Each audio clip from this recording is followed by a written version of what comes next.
नमस्कार मित्रों, desire point channel के एक नए वीडियो लेक्चर में मैं हूं अमित दुबे। और आज के इस वीडियो लेक्चर में हम क्लास 9th इंग्लिश के 6th चैप्टर का अध्ययन कर रहे हैं, जिसका नाम है माय चाइल्डहुड और इसके लेखक हैं APJ अब्दुल कलाम।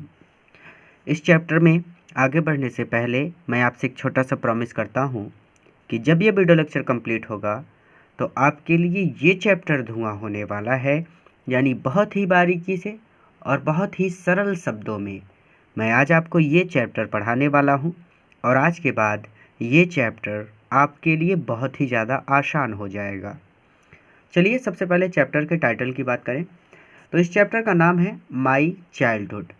इस शब्द से हम सभी परिचित हैं। माई मतलब मेरा, चाइल्डहुड मतलब बचपन, मेरा बचपन। चलिए डायरेक्ट अपने चैप्टर पर चलते हैं। तो हमारा चैप्टर यहाँ से स्टार्ट हो रहा है। अब सबसे पहले यहाँ पे एक एक वर्ड समझिए, क्योंकि पहली लाइन थोड़ी सी डिफ़िकल्ट है। चलिए, यहाँ पे आई मतलब मैं, वाज मतलब था, बर्न मतलब जन्मा था, अर्थात मेरा जन्म हुआ था। ये लाइन क्लियर हो गई। Into a middle class Tamil family, into मतलब में, आ मतलब एक, मिडिल क्लास मतलब मध्यम वर्गीय, मिडिल मतलब मध्यम, क्लास मतलब वर्ग, तो मिडिल क्लास मतलब मध्यम वर्गीय, तमिल फैमिली मतलब परिवार, तमिल परिवार में। ठीक है, तो आई वाज बर्न का मतलब हो गया मेरा जन्म हुआ था। Into a middle class Tamil family, इसका मतलब हो गया एक मध्यम वर्गीय तमिल परिवार में। इन द आइलैंड, आइलैंड का मतलब होता है द्वीप, टाउन का मतलब होता है नगर, लेकिन आइलैंड टाउन को हम पढ़ेंगे यहाँ पर द्वीपीय नगर, ये वाला द्वीपीय। ठीक है, तो आइलैंड टाउन को हम पढ़ेंगे द्वीपीय, और टाउन का सब पता है आपको, नगर होता है, तो ये हो जाएगा द्वीपीय नगर में ऑफ रामेश्वरम, रामेश्वरम के। ठीक है, इसका मतलब हो जाएगा द्वीपीय नगर रामेश्वरम में। ठीक है, तो फिर से पढ़ो। तो मेरा जन्म हुआ था एक मध्यम वर्गीय तमिल परिवार में, in the island of Rameswaram यानी द्वीपीय नगर रामेश्वरम में। इन द अर्सवाइल, अर्सवाइल मतलब होता है पुराने, मद्रास स्टेट, मद्रास मतलब मद्रास, स्टेट मतलब प्रांत, तो पुराने मद्रास प्रांत के द्वीपीय नगर रामेश्वरम में एक मध्यम वर्गीय तमिल परिवार में आई वॉज बर्न, मेरा जन्म हुआ था। अब एक एक जोड़ के पढ़ा दिया, समझ में आ गया। चलो आगे चलते हैं, लेकिन एक बार फिर से आप इसको ऐसे भी पढ़ सकते हैं कि आई वॉज बर्न, मेरा जन्म, आई वॉज बर्न यानी मेरा जन्म पुराने मद्रास प्रांत के द्वीपीय नगर रामेश्वरम में एक मध्यम वर्गीय तमिल परिवार में हुआ था। क्लियर है, दोनों तरह से पढ़ा दिया, जैसे आपको याद हो जाए आप पढ़ सकते हैं। मेरा उद्देश्य केवल ये था कि आपको एक एक वर्ड समझ में आ जाए, और मैंने एक एक वर्ड आपको एक्सप्लेन कर दिया है। ठीक है, तो यहाँ पे कोई डाउट नहीं होना चाहिए। अब हम आगे चलेंगे। अब आगे कहते हैं कि माय फादर, मेरे पिता, जैनुल अब्दीन, उनके पिता का नाम क्या था? अब APJ अब्दुल कलाम के जैनुल अब्दीन। तो मेरे पिता Zainul Abdeen had been neither, had neither यानी नहीं था, मच फॉर्मल एजुकेशन, मच मतलब पर्याप्त, फॉर्मल मतलब होता है औपचारिक, एजुकेशन मतलब शिक्षा। तो मेरे पिता जैनुल अब्दीन ने ना तो पर्याप्त औपचारिक शिक्षा प्राप्त की, नॉर और ना ही मच वेल्थ, अधिक धन कमाया या फिर पर्याप्त धन कमाया। अब इसको ऐसे नहीं पढ़ सकते कि कमाया और प्राप्त की, इसको हम ऐसे पढ़ेंगे कि मेरे पिता जैनुल अब्दीन के पास ना तो पर्याप्त औपचारिक शिक्षा थी, अर्थात उन्होंने औपचारिक शिक्षा प्राप्त नहीं की थी। ठीक है, नॉर और ना ही मच वेल्थ, उनके पास पर्याप्त धन था। वेल्थ मतलब होता है पैसा, धन। ठीक है, तो क्लियर हो गया कि मेरे पिता जैनुल अब्दीन ने ना तो पर्याप्त औपचारिक शिक्षा प्राप्त की थी और ना ही उनके पास पर्याप्त धन था। डिस्पाइट, इसके विपरीत या फिर इसके प्रतिकूल, आप जो बोलना चाहे बोल सकते हैं। डिस्पाइट का मतलब होता है इसके विपरीत। इसके विपरीत दिस डिसएडवांटेजेस, एडवांटेजेस मतलब यहाँ पे परिस्थितियों से मतलब है। तो डिस्पाइट दिस डिसएडवांटेजेस यानी इन विषम परिस्थितियों के बावजूद या इन विपरीत परिस्थितियों के बावजूद। डिस्पाइट मतलब होता है प्रतिकूल या फिर विपरीत, विषम भी बोल सकते हैं, ठीक है। दिस मतलब इन डिसएडवांटेजेस यानी परिस्थितियाँ। तो इन विषम परिस्थितियों के बावजूद या फिर इन विपरीत परिस्थितियों के बावजूद ही पोजेस्ड ग्रेट इनेटेड विजडम। ही पोजेस्ड मतलब उनमें था, ग्रेट इनेट विजडम, ग्रेट मतलब महान, इनेट विजडम यानी बुद्धिमत्ता, ठीक है। अब महान बुद्धिमत्ता नहीं बोल सकते, सहज बुद्धिमत्ता बोल सकते हैं। तो उनमें सहज बुद्धिमत्ता थी and a true generosity of spirit, and a true and और अ ट्रू एक सत्य, ठीक है, या फिर सच्ची, जेनरसिटी उदारता ऑफ स्पिरिट आत्मा की, और आत्मा की सच्ची उदारता थी। अब एक एक वर्ड क्लियर कर रहा हूँ तो हो सकता है बच्चों को डाउट हो रहा हो, तो हम एक बार क्या करेंगे, इसको रिवीजन कर लेंगे पूरा यहाँ से लेकर यहाँ तक, क्योंकि बहुत ज़्यादा स्लो पढ़ा रहा हूँ, क्योंकि यहाँ पे जो शब्द यूज हुए हैं ना वो बहुत ऊंचे स्तर के हैं और आप अभी बच्चे हैं, 9th स्टैंडर्ड का बच्चा। सब मान लेते हैं कि बच्चा बड़ा हो गया, 9th स्टैंडर्ड में आ गया है, लेकिन ऐसा नहीं होता। आप अभी भी बच्चे हैं और आपने जिस स्तर से पढ़ाई की है आपको उसी स्तर को मेंटेन रखना है। धीरे धीरे सीखेंगे, लेकिन जितना सीखेंगे उतना मजबूत सीखेंगे, और जितना एक बार सीख लेंगे उसको दोबारा कभी नहीं भूलेंगे। चलो रिवीजन करते हैं। तो ये हो जाएगा, मेरा जन्म पुराने मद्रास प्रांत के द्वीपीय नगर रामेश्वरम में एक मध्यम वर्गीय तमिल परिवार में हुआ था। मेरे पिता जैनुल अब्दीन ने ना तो पर्याप्त औपचारिक शिक्षा प्राप्त की थी और ना ही उनके पास पर्याप्त धन था। इन विषम परिस्थितियों के बावजूद ही पोसेस्ड ग्रेट इनेट विजडम, उनके पास ग्रेट साहस, इनेट बुद्धिमत्ता, इनेट विजडम यानी सीधा सीधा बोल सकते हैं साहस विजडम थी, यानी साहस बुद्धिमत्ता थी, ठीक है। तो इन विषम परिस्थितियों के बावजूद उनके पास या फिर उनमें साहस बुद्धिमत्ता थी, ठीक है। साहस मतलब साहजा, ये वाला सहज, ठीक है। तो उनमें सहज बुद्धिमत्ता थी and true generosity of spirit, और आत्मा की सच्ची उदारता थी। क्लियर हो गया यहाँ तक? अब हम आगे चलेंगे। He had an idol, idol मतलब होता है आदर्श।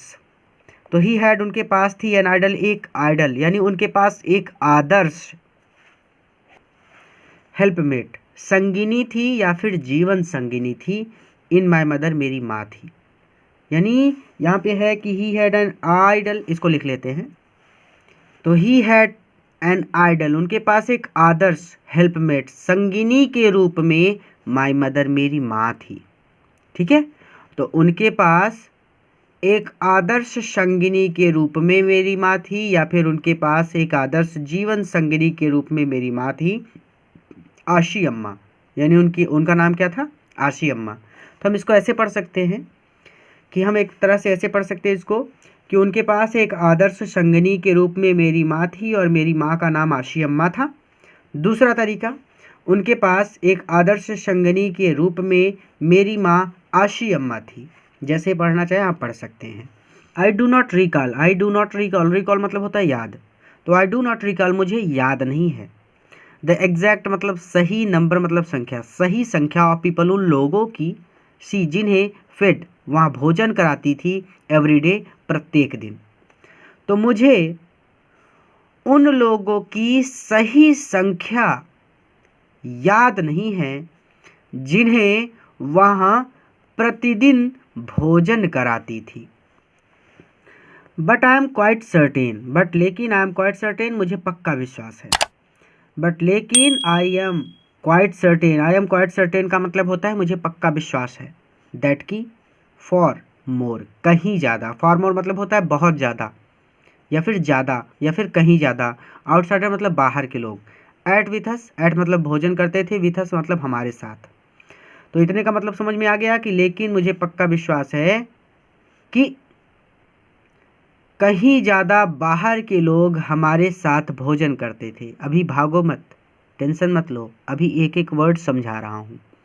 अब आगे समझो। Then all the members, then all the members, all मतलब सभी, द मेंबर्स मतलब सदस्य, सभी सदस्य of our own family, of मतलब काकी के, आवर मतलब हमारे, ओन मतलब स्वयं के, फैमिली मतलब परिवार के, तो हमारे खुद के परिवार के सभी सदस्य, पुट टुगेदर कुल मिलाकर, पुट टुगेदर यानी कुल मिलाकर, तो कुल मिलाकर हमारे परिवार के ऑल द मेंबर्स जितने सदस्य हैं, कुल मिलाकर पुट टुगेदर यानी कुल मिलाकर हमारे परिवार के जितने सदस्य हैं उससे भी कहीं ज़्यादा बाहर के लोग हमारे साथ भोजन करते थे।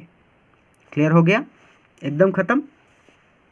लेकिन मुझे पूरा विश्वास है कि कुल मिलाकर पुट टुगेदर यानी कुल मिलाकर हमारे परिवार में जितने सदस्य हैं उससे भी कहीं ज़्यादा बाहर के लोग हमारे साथ भोजन करते थे। तो आई वॉज, मैं था, वन ऑफ मैनी चिल्ड्रंस, बहुत से बच्चों में से, मैनी चिल्ड्रन मतलब बहुत से बच्चों में से एक, तो मैं बहुत से बच्चों में से एक था। अब अ शॉर्ट बॉय से लेकर लुक्स तक हम छोड़ देते हैं। हम पहले इसको पढ़ेंगे। बर्न टू टॉल, लंबे, एंड हैंडसम और सुंदर, पेरेंट्स माता पिता के यहाँ जन्मे। ठीक है, तो मैं अपने लंबे और सुंदर माता पिता के घर जन्मे बहुत से बच्चों में से एक था। अ शॉर्ट बॉय, मैं एक नाटा लड़का था। विथ रेदर अनडिस्टिंग्विश्ड, अनडिस्टिंग्विश्ड का मतलब है कि एक साधारण लुक्स, शक्ल वाला, एक आम सी या फिर एक साधारण सी शक्ल सूरत वाला। तो विथ रेदर अनडिस्टिंग्विश्ड लुक्स, इसका मतलब हो जाएगा कि एक साधारण शक्ल सूरत वाला मैं एक नाटा लड़का था। ठीक है, तो पूरा जोड़ के, मैं अपने लंबे और सुंदर माता पिता के घर जन्मे बहुत से लड़कों में से या फिर बहुत से बच्चों में से एक था। मैं एक नाटा लड़का था और अपेक्षाकृत मैं साधारण शक्ल सूरत वाला था, अर्थात मैं बहुत ज़्यादा सुंदर भी नहीं दिखता था। आप सबने एपीजे अब्दुल कलाम जी को देखा है, तो वही वो कह रहे हैं कि मैं जब बहुत ज़्यादा सुंदर भी नहीं था, मैं अपेक्षाकृत यानी अपने भाइयों की अपेक्षा या फिर अपनी बहनों की अपेक्षा मैं एक साधारण सी शक्ल सूरत वाला लड़का था। ठीक है, तो याद हो गया? कुछ भी ऐसा नहीं जो ना समझ में आया हो। ये है कि मैं अपने लंबे और सुंदर माता पिता, हैंडसम का मतलब होता है सुंदर ना, सबको पता है। तो हैंडसम यानी सुंदर माता पिता के यहाँ जन्मे बहुत से बच्चों में से एक था। मैं एक नाटा लड़का था और अपेक्षाकृत साधारण शक्ल सूरत वाला था, या फिर इसको ऐसे पढ़ सकते हो कि अपेक्षाकृत साधारण शक्ल सूरत वाला मैं एक नाटा लड़का था। अब आगे चलें, कुछ भी डाउट नहीं है। तो वी लिव्ड, हम रहते थे, इन आवर एंसेंट्रल हाउस। एंसेंट्रल हाउस मतलब होता है पूर्वजों का घर, या फिर आप पढ़ सकते हैं पैतृक मकान। ठीक है, तो एंसेंट्रल हाउस मतलब होता है पूर्वजों का घर। आप ऐसे ही पढ़िए कि जो दादा परदादा थे उन्होंने ये घर बनवाया था। तो वी लिव्ड, हम रहते थे, इन आवर हमारे पूर्वजों के घर में। तो हम हमारे पूर्वजों के घर में रहते थे या फिर हम हमारे पैतृक के घर में रहते थे या फिर पैतृक मकान में रहते थे। ठीक है, ऐसा मकान जो हमारे दादा परदादा ने बनवाया था। ठीक है, उसमें हमारे पिताजी भी रहते थे और उसी में हम लोग भी रहते थे। तो हम हमारे पैतृक मकान में रहते थे या फिर हम हमारे पूर्वजों के मकान में रहते थे। जो याद हो जाए आप बोल सकते हैं। आगे, विच वाज बिल्ट, जो बना था, इन द मिडल, मध्य में, ऑफ 19th सेंचुरी, 19वीं शताब्दी। 19th सेंचुरी मतलब 19वीं शताब्दी, जो 19वीं शताब्दी के मध्य में बना था। इट वाज, यहाँ था, अ वेरी लार्ज, एक काफ़ी बड़ा पक्का हाउस, पक्का घर, हाउस मतलब घर या मकान। तो यहाँ एक काफ़ी बड़ा पक्का घर था या फिर यहाँ एक काफ़ी बड़ा पक्का मकान था। अब पक्का मकान अर्थात जो घर ईंटों से बनता है, सीमेंट से बनता है, वो पक्का होता है, और जो घर मिट्टी से बनता है वो कच्चा घर बोला जाता है। गांवों में ज़्यादातर कच्चे घर ही होते हैं। चलिए, तो it was a very large पक्का हाउस। तो यहाँ एक काफ़ी बड़ा पक्का मकान था। मेड, जो बना था, मेड ऑफ मतलब जो बना था, लाइमस्टोन मतलब चूना पत्थर, जो चूना पत्थर एंड ब्रिक और ईंटों से बना था। तो जो चूना पत्थर और ईंटों से बना था। ऑन द मॉस्की स्ट्रीट, मॉस्की मतलब मस्जिद वाली, स्ट्रीट मतलब गली में, तो मस्जिद वाली गली में, इन रामेश्वरम, रामेश्वरम में, तो रामेश्वरम में मस्जिद वाली गली में। तो इसको जोड़कर कैसे पढ़ेंगे कि यहाँ एक काफ़ी बड़ा पक्का मकान था जो रामेश्वरम में मस्जिद वाली गली में चूना पत्थर और ईंटों से बना था। ठीक है, या फिर यहाँ एक काफ़ी बड़ा पक्का मकान था जो रामेश्वरम में मस्जिद वाली गली में चूना पत्थर और ईंटों से बना था। तो दोनों तरह से बता दिया, जैसे आपको याद हो जाए आप पढ़ सकते हैं। चलिए आगे चलते हैं। तो माई आउस्टर फादर, माई मतलब मेरे, आउस्टर मतलब कठोर, फादर मतलब पिताश्री। तो मेरे कठोर पिताश्री use to avoid, use to avoid मतलब होता है यहाँ पे कि बचते थे या फिर दूर रहते थे। आल सभी, इन असेंशियल, असेंशियल मतलब होता है जरूरी या फिर आवश्यक, इन असेंशियल मतलब होता है अनावश्यक, सभी प्रकार की अनावश्यक कंफर्ट्स, सुख साधन से, एंड लग्जरीज और विशाल विलासिता से। लग्जरीज मतलब होता है विलासिता। तो मेरे कठोर पिताश्री, देखो आउस्टर फादर के दो मतलब हो सकते हैं, कठोर व गंभीर। ठीक है, तो आउस्टर मतलब कठोर व गंभीर। तो मेरे कठोर व गंभीर पिताश्री सभी प्रकार की अनावश्यक सुख साधन और विलासिता से दूर रहते थे। ठीक है, क्लियर हो गया। आगे, हाउएवर, फिर भी, ना जाने कैसे, यानी फिर भी, हाउएवर फिर भी, ऑल नेसेसिटीज़, नेसेसिटीज़ मतलब आवश्यकताएं, ऑल मतलब सभी, सभी प्रकार की आवश्यकताएं वर प्रोवाइडेड, पूरी की जाती थी, फॉर, यानी जो बच्चे होते हैं, पिताश्री भले ही कठोर होते हैं लेकिन बच्चों को जिन चीज़ों की ज़रूरत है वो उन चीज़ों को लाकर बच्चों को देते हैं। जैसे बच्चे की तबीयत ख़राब है तो दवाई करा देंगे, बच्चे को सेब खाना है तो वो सेब ला के दे देंगे, बच्चों के पास कपड़े नहीं है तो कपड़े दे देंगे, अर्थात पिताजी सारा सामान ला कर देंगे भले ही वो कठोर हैं। ठीक है, चलो एक बात और मैं आपको बता दूं, जीवन में सिर्फ माता पिता ही ऐसे होते हैं जो वास्तव में आपका भला चाहते हैं। चलो हमारा चैप्टर है, हम अपने चैप्टर पर चलते हैं। तो हम आ गए थे, हाउएवर फिर भी, ऑल नेसेसिटीज़ वर प्रोवाइडेड, सभी प्रकार की आवश्यकताएं पूरी की जाती थी, प्रोवाइड कराई जाती थी। For in terms of food, जैसे कि फूड यानी भोजन, मेडिसिन मतलब दवाइयाँ, और क्लॉथ्स मतलब कपड़े। तो फिर भी सभी प्रकार की आवश्यकताएं पूरी की जाती थी या फिर सभी प्रकार की आवश्यकताएं उपलब्ध की जाती थी। इन टर्म ऑफ फूड, जैसे कि भोजन, मेडिसिन दवाइयाँ, और क्लॉथ्स और कपड़े। तो इसको ऐसे भी पढ़ सकते हो कि हाउएवर, तो भी भोजन, इन टर्म ऑफ फूड यानी भोजन, मेडिसिन दवाइयाँ और क्लॉथ्स और कपड़े की सभी प्रकार की आवश्यकताएं पूरी की जाती थी या प्रदान की जाती थी, अर्थात पिताजी सब कुछ लाकर देते थे। इनफैक्ट वास्तव में, आई वुड से मैं कहूँगा, माइन की मैं, अर्थात वास्तव में मैं कहना चाहूँगा, माइन की मेरा बचपन, वाज अ वेरी सिक्योर, एक बहुत ही सुरक्षित चाइल्डहुड बचपन था। एक सिक्योर चाइल्डहुड था। सिक्योर मतलब होता है सुरक्षित, चाइल्डहुड मतलब बचपन।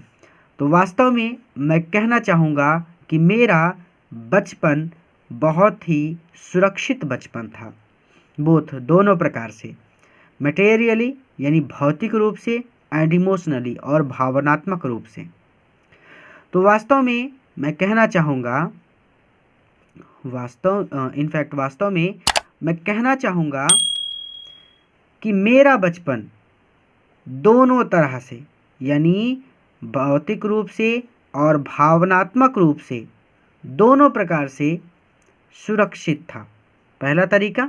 दूसरा तरीका इसको पढ़ने का ऐसा भी है कि वास्तव में मैं कहना चाहूँगा कि मेरा बचपन भौतिक रूप से और भावनात्मक रूप से दोनों प्रकार से सुरक्षित था।